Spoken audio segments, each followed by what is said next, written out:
and go live now. Intro song's gonna play.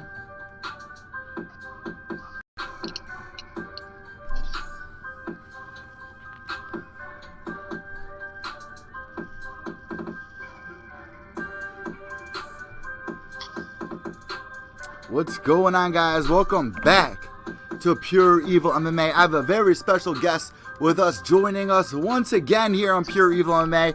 Well, we can really call a vet here on this podcast. Last time I think we spoke to him was about 2017 going to 2018. So we've had about a year away from one another. And I think that's what's best when it comes to journalism, is catching up what went down within a year. And I think one of the special things about this interview that you guys are about to hear with me and Derik Scott is what he's been able to accomplish within the past year and a half here. And a matter of fact, I was just chilling, watching cable, and I know a lot of people out there are about to cancel their cable subscription, but there are a couple shows out there that catch people's attentions, and one of them being the Titan Games, which really makes a lot of people feel nostalgic. We're going to get into that, but let's welcome one of the challengers of that show and professional MMA fighter, Derik Scott. What's going on, Derik? How you doing? Welcome back to Pure EVil MMA. Hey guys, thanks for having me back, man. I really appreciate it, and happy to talk about kind of what's happened over the past year. Yeah, man. So let's jump right into things. I don't want to, dance around the bush. I want to cut right into the meat and potatoes of what people want to hear. Since the last time we spoke, you were in the MMA scene, you were lining up fights. But then along the way, something changed where you got brought up another opportunity. Now, bring us through the opportunity. How did you get this chance to be on this show? So what's cool is that I have a good relationship with the guys who actually do the casting for American Ninja Warrior. And based off of that relationship, they basically told me, hey, we got a new show coming up, yada, yada, yada. I think you'd be a great candidate for it. It's about service to others. A lot of different stuff like that. And then they kind of buried the lead a little bit. And then all of a sudden they tell me it's Dwayne "The Rock" Johnson's new show. And then I was like, whatever you say next, I don't care. I'm in. Like, let's do this. This is awesome. So from that point, basically what happened was I had to do all these interviews and all of this application, and they felt like I was a great fit. They pre-screened me to the EPs, all the producers. And then from that point, it was kind of a whirlwind, and I wound up in Burbank, California at the former Sports Sciences labs doing this big combine that was basically like, it looked like the CrossFit Games, essentially, like just huge, massive people. It was awesome. So wait, first off, when you got there and you saw the people that you were going to be, lined up against, did you think you had a shot at this thing? Considering your background and what we've really learned in our sport of mixed martial arts is it's not the biggest guy who's the most athletic or that can win most fights or overcome the obstacles. It's usually the guy who's really figured it all out within himself that can, overcome the largest obstacles in his way. So what did you think when you first got there and you saw the other contestants? Yeah, it was cool. There's, nationally ranked strongman guys who are like literally 7 feet tall, guys who are as wide as a house, guys who are just like, you name it from like a physical standpoint, it was there. And for me, I know myself as a competitor. I've been competing my whole life. I have a very diverse background in sports and athletics, so I never view myself as an underdog, but in many ways I was viewed as the underdog, but I kind of relished that role to be like, all right, you guys think I'm the underdog, but just wait, because you're really about to see. And I'm super happy that the first episode that included myself has aired. Now everyone knows I'm one of Dwayne "The Rock" Johnson's Titans, and we can kind of go from there to the Battle of the Titans. Was it kind of surreal knowing that, The Rock, and a mixed martial arts background like we kind of look at the other side of the sport. Well, I shouldn't even say the other side of the sport, but the other side of the entertainment aspect of combat sports as, kind of lame. But The Rock, man, he's an absolute legend. Everybody knows who he is. So was that kind of a boost up like, yeah, I'm doing the right thing because this guy is going to be hosting it, and that gives me more of a chance to really get exposure just because he's going to be, the ringleader, really. Yeah, and for me, The Rock has been amazing to be around, to work with, to interact with. The guy works hard anybody I've ever seen. They call him the most electrifying man in the sports entertainment industry, but it's really his work ethic that is amazing. And being in that world, being able to compete, it was really something that kind of spoke to my interests and my heart, in that, it was just fun. You get to go out there, you get to compete, you get to show out, and it's really amazing. Before we jump into any of that, because I'm sure it was a lot of fun, do you remember back in the day? I was talking to my dad about this tonight. Back in the day, they used to have the American Gladiator. Is that kind of what this show is based on, to catch people up who are tuning into this interview? Yeah, so it's kind of like American Gladiators, but it's more accurately Rock's spin on like an American Ninja Warrior type show. So it is literally the most intense, insane athletic competition that has ever existed. They scoured the entire nation and found the best athletes in the entire nation to come and compete in these competitions that are just unbelievable, and the scale and the size of everything is unlike anything anyone has ever seen. So what does it take to have to qualify to actually make it on air, to make it on NBC? Yeah, so first off, you got to be an athlete. You got to be an insane athlete. On top of that, you have to be able to show that you've kind of worked your ass off. And then from there, you got to have a story. You got to have a story that makes sense and makes NBC, The Rock, the executive producers, everybody at $7 Production, make them want to put you on that type of stage. And for me, I was very blessed that they appreciated my story and allowed me to tell it, and then allowed me to compete against the athletes on the games. So bring us through this. You get accepted for it. Now, you're in front of the cameras. How does the show go down, and what are you feeling? Like, what are some of the obstacles that you have to overcome, and how are you feeling going through them? Yeah, what's cool is that we actually did the shooting overnight. So shooting would start at like 5 p.m. and then we'd go overnight. So you're actually sitting kind of in the back room, looking at all your competitors, and you don't know what you're going to do until the day of. So the day of is when you find out what your event is and what you're actually going to be doing.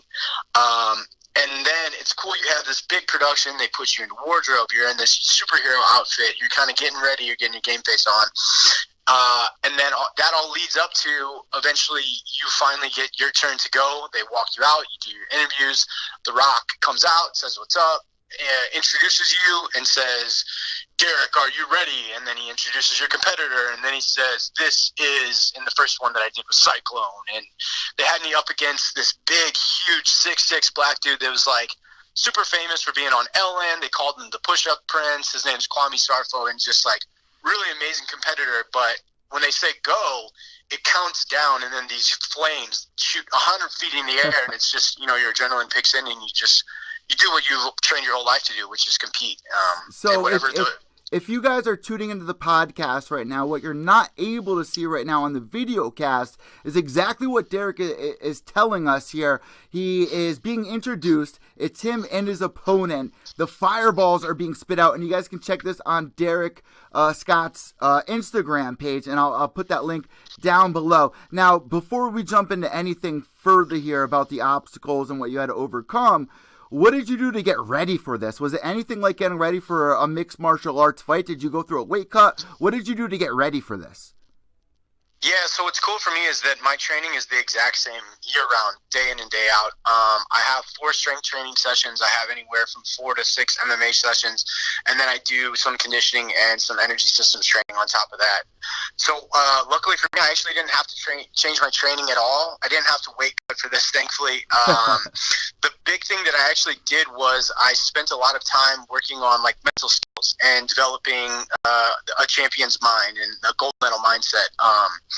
So I know that I'm in physical condition, but kind of getting that mental aspect, that mental game really sharp was the biggest benefit for me going into this.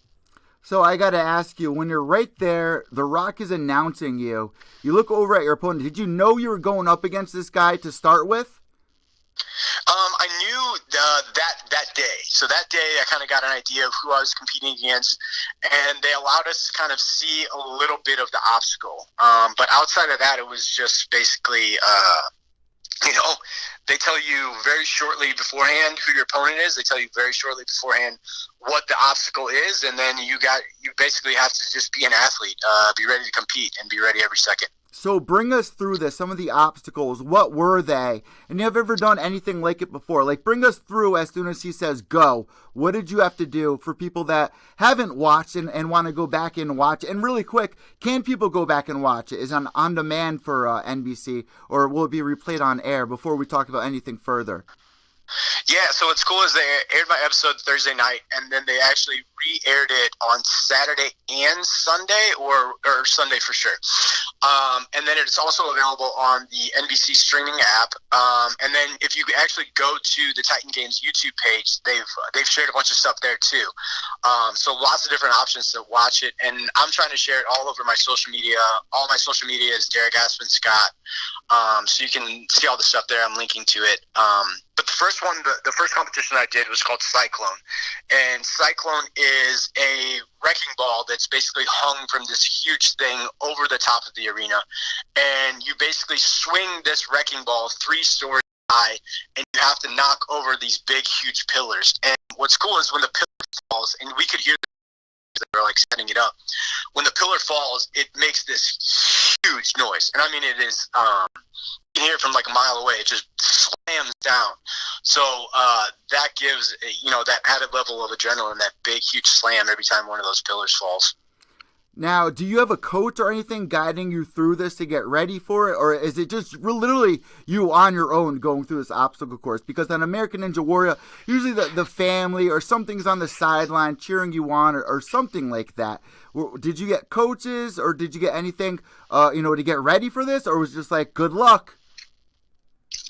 So in the arena, I had my girlfriend Taylor with me, she's there in everything that I do, which is amazing. And then beforehand, my team at Ultimate Performance was there and kind of supporting me, and we're based in LA, so they got to kind of like have some idea, but they keep everything under wraps, and there's a lot of confidentiality involved in these shows. So it was basically just me in the arena and Taylor in the stands kind of rooting me on, and I could hear her cheering the whole way. So bring us through this. You go through that first obstacle, which was the cyclone, right? Yeah. So what do you have to do after the cyclone? Like, what exactly did you have to do to get through the cyclone? And what did it take? Did your MMA skills come into play throughout this? And did you think you had the upper hand over your opponent because of that?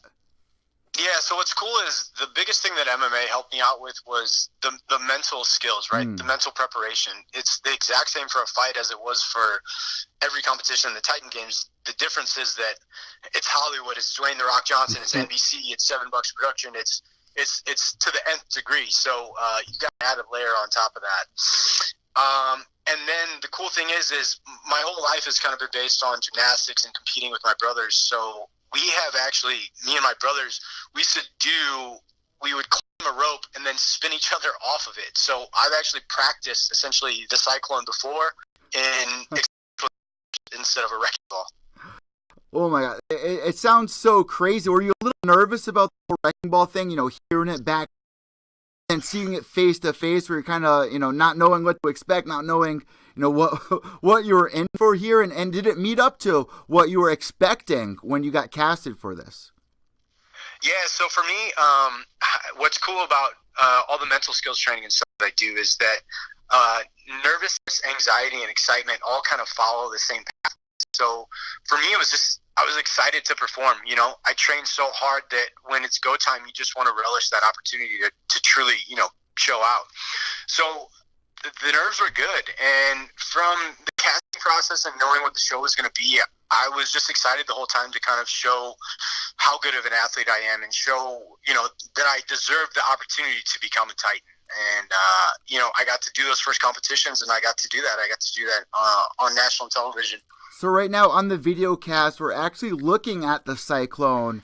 And there was actually females in this competition as well, which I got to give a huge shout out to, NBC for having the females on there, because I think that's something that's really broken through in the last 10 years with Ronda Rousey and, and inspiring a lot of girls that you can also play with Army dolls. You don't have to play with Barbies. You can be one of the boys, and the boys can be one of the girls at this day and age. Let's be real. But what exactly, was it here? Like they have 4 guys or 2 guys and then 2 girls. How does it exactly work between the guys and the girls going to the end? Because I know there's the blue team and the red team, correct? Were you 2 working together, or how does it work? Yeah, so everybody's on their own in this competition, and it's single elimination. And they split us up half female, half male, and the guys go against the guys, girls go against the girls. Oh, wow. And if you win your first competition, it earns you the opportunity to compete against another competitor on Mount Olympus. Then once you've gone to Mount Olympus, if you win Mount Olympus, that earns you the right to be one of Dwayne Johnson's Titans. So what do you get? Like if you make it through the entire thing, what do you get to if you win it as a Titan? Do you get like a big trophy? Big trophy, lots of accolades. I think it's like $100,000. You know, there's a lot of stuff involved in taking home the victory, and you get to basically call yourself the Titan. You know, the season 1 Dwayne "The Rock" Johnson, NBC Titan Games Titan. So where do you go from here? Where do you go from this point? You made it through the first episode, correct? Correct, yeah. I am considered one of Dwayne "The Rock" Johnson's Titans now. So you were able to pretty much, that's a huge name going back into MMA for, you know, any promotion will be like, oh, we got this guy that you guys saw on NBC that obviously boosts your, you know, your career. You know, what else does that do for you? Obviously you get the money and everything. But would you ever do any more of these competition shows, any more of the reality shows? Will they bring back All-Stars? Are they going to do like a big finale with everyone who made it through? What are you doing from here on out? Yeah, so what's cool is the premiere was actually the best premiere that NBC has had on a Thursday night in 2 years. So doing really well from that standpoint. As far as I'm concerned, I got a lot of stuff kind of in the background, in the works. And I'm being approached for a lot of different stuff as far as opportunities go. And then I've actually had a lot of really big names kind of reach out already as far as wanting to kind of get on the team. So at this point, I'm not resting on my laurels. I'm trying to work as hard as I can to kind of farm up those opportunities and figure out which one is going to be the best for me and use this to go into the next thing. So were you kind of using this as a stepping stone in a way, as like an accolade kind of to boost your MMA career moving forward? Because, you know, me and you have spoke before in the past. You have a lot of people by your side. You have a huge team, a lot of people that are pursuing championship titles and bigger promotions. You know, obviously you with the promotion that you were with, I've interviewed a lot of guys, but this is probably one of the biggest things to come out of your career. Can you agree with that? Yeah, I mean, for sure. And the thing for me is, you know, it's always like focus on what's in front of you. Then once you've accomplished that, right, go to the next thing. And I never want to talk about what I've done in the past. I kind of want to always talk about what I'm going to do in the future. And it's really nice to have this opportunity and have the success and have it lead into hopefully some really cool stuff in the very near future. So, did you talk to the females in this game? Christina Rugalowski, she was also a Blue member. Did you talk to her backstage? What was her story? Yeah, so Christina's actually from Texas. Works is in obstacle course racing. So she's huge in that obstacle course racing community. Works with a lot of horses, does a lot of really cool stuff. And her and I were kind of like paired up in a lot of these different competitions. So it was really neat for her and I to chat about our stories, talk about everything, and kind of go from there. And, you know, the best part of the games has been everybody in the games is generally amazing as far as who these people are. This coming Thursday, there will be 2 brothers that compete, and for me, that's dear to my heart because I'm super close to my brothers. They're 2 of the first guys I met, and just couldn't have been, you know, better, nicer people. And you know, electrifying athletes, just absolutely fantastic athletes and absolutely fantastic people. So. Before we talk about your MMA career moving forward, let us in on a little bit about The Rock, man, because when I was a kid, I mean, I did my first interview on air when I was about 7 or 8 years old with Stone Cold Steve Austin, and at that time, The Rock wasn't a hero. He started out actually as kind of the heel. Like, he was getting on everyone's nerves, and he used to be with this group of guys, and he was kind of the guy that goofed off in the background, kind of made people upset. What is The Rock like? Meeting him in person after all these years, the career that he's been able to boost, for WWE, he's kind of the new age Hulk Hogan. You know, what is he like in person? Is he like what we see on TV and in the movies? The guy's 100% genuine. You know, his mantra is blood, sweat, and respect, and he lives it. And it's really cool because he's the king of smack talk, you know? The people's eyebrow, the most electrifying man in sports entertainment, the Bravo Bull, you know? Yeah.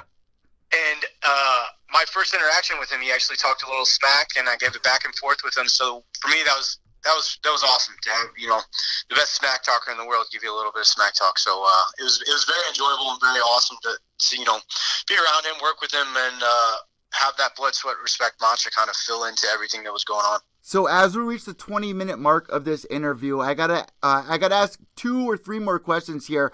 One being left on The Rock. How do you think The Rock would do in an MMA career if he was in his prime, and say for instance it was now, and you had, you know, The Rock at 22, 23 years old with a background in MMA instead of, you know, wrestling and entertainment? How do you think that career would pan out for him? Man, you gotta say he's the light heavyweight or the heavyweight champ because. The guy's work ethic is unparalleled. He was just posting. He's over in Sundance right now, and he was home for maybe just a few hours and only gotten a couple hours of sleep. And what he did when he got home is he went and trained. And that type of work ethic, that type of diligence, it bleeds into everything that you do. And for him, it's entertainment. It's Hollywood. He's the biggest movie star in the world right now. And when you have that type of drive, you have that type of constitution, whatever you do, you're going to be successful. So moving forward, I got to ask you from this point on, what does the rest of the 2019 look like for you? Do you have any offers on the table? You were saying, you know, because of this, it's really helped boost your career, which was probably one of the reasons, you know, getting into this thing. So what do you think you're going to do moving forward here in 2019? When can we see you next, maybe in the cage? Yeah, so I'm signed to a 3-fight agreement with Shamrock FC. I did the first fight, won in the first round by knockout. And we're talking about the next fight right now, kind of negotiating contracts. And then, you know, some really cool things have happened. There's a couple people that are from Alliance MMA, you know, Dom's gym down in San Diego, that were on the show with me as well. Paulina, one of the girls. Yeah, so she's super dynamic, super awesome. So I got to meet those guys. They had Mr. Wonderful Phil. Mr. Phil Davis. Yeah. He was FaceTiming with us backstage when we were at the Titan Games.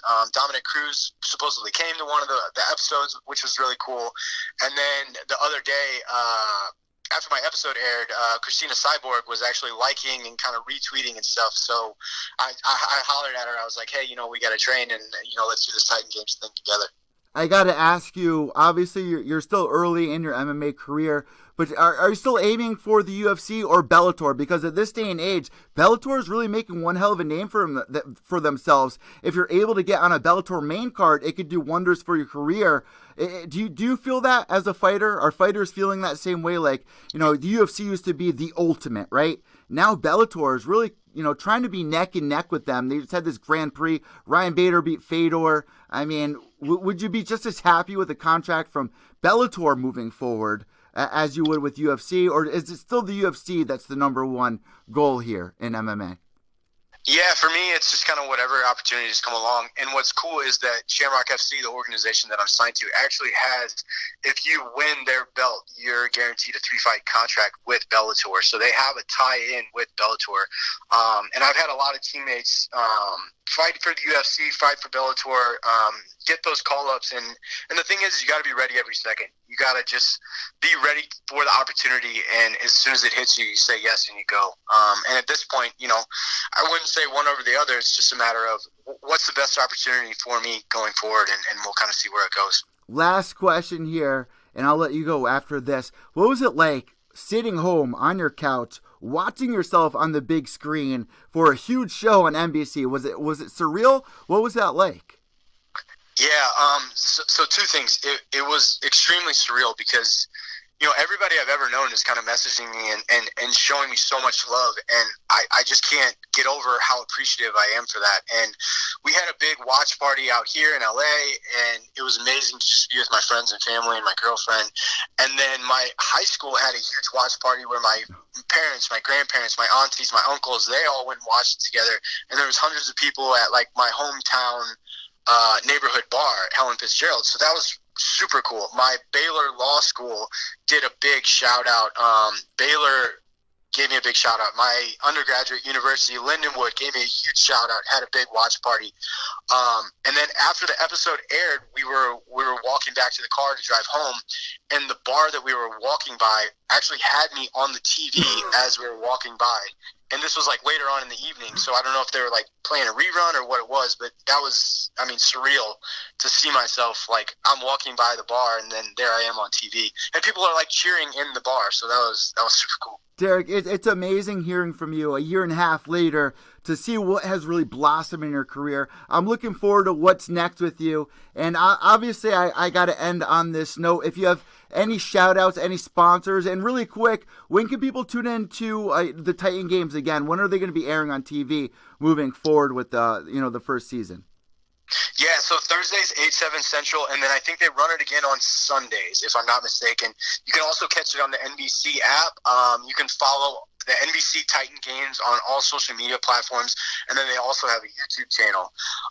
As far as I'm concerned, a big shout out to Ultimate Performance, which is my home and my family. Big shout out to my brothers and Scott Health and Fitness. Big shout out to Rock Tape. Big shout out to everybody who's about to get on board but hasn't yet, and I wish I could shout them out, but the agreements haven't been signed. And big shout out to anybody who wants to holler at me and get on the Derik Scott team. Hey man, really quick, any chance of you trying out for American Ninja Warrior next, like Felice Herrig did for the MMA scene? Yeah, so what's cool is that I actually know the American Ninja Warrior producers, and we've been going back and forth, and it's kind of to be determined. We'll see what happens. At this point, I don't know yet. All right, guys, make sure to follow Derik Scott on Instagram. Where can people find you on Instagram? I have it here on the video cast, but you yourself, why don't you give yourself a shout out on your Instagram tag? Yeah, so all my platforms are just my full name, Derik Aspen Scott or Derik A. Scott. Thank you so much for joining us here. We hope to talk to you really soon. Guys, if you want to tune in to Shock FC, I believe it is still on Flow Combat, correct? Yeah. They got an agreement with Flow Combat, so they stream all that stuff. It's awesome. Awesome. Thank you so much for talking to us once again, Derik, and we hope to talk to you soon. Congratulations, you are the new Titan, and it's really an honor. Before we let you go, can you just say, hey guys, it's Derik Scott, and you're listening to Pure EVil MMA? Hey guys, it's Derik Scott. You're listening to Pure EVil MMA. You're the man. I'll talk to you soon. Appreciate it, brother. There you guys go. How about that? This is another thing I love about journalism and being a media member is you go into this. Sometimes you get fighters in the UFC or Bellator, well-known fighters, people who have been on The Ultimate Fighter. Sometimes you get guys who are working their way up on some of these lower promotions like Shamrock FC, Titan FC, and then something like this happens, magic, and you're already connected with them, and you get to hear their story moving forward. Derik Scott had to go through, he had to contact NBC themselves to their PR team to make sure it was okay to do this interview. And it means so much. I think those are the most exciting moments when you're sitting on your couch and you're flicking through the channels and you go, wait, Derik, I've interviewed that guy.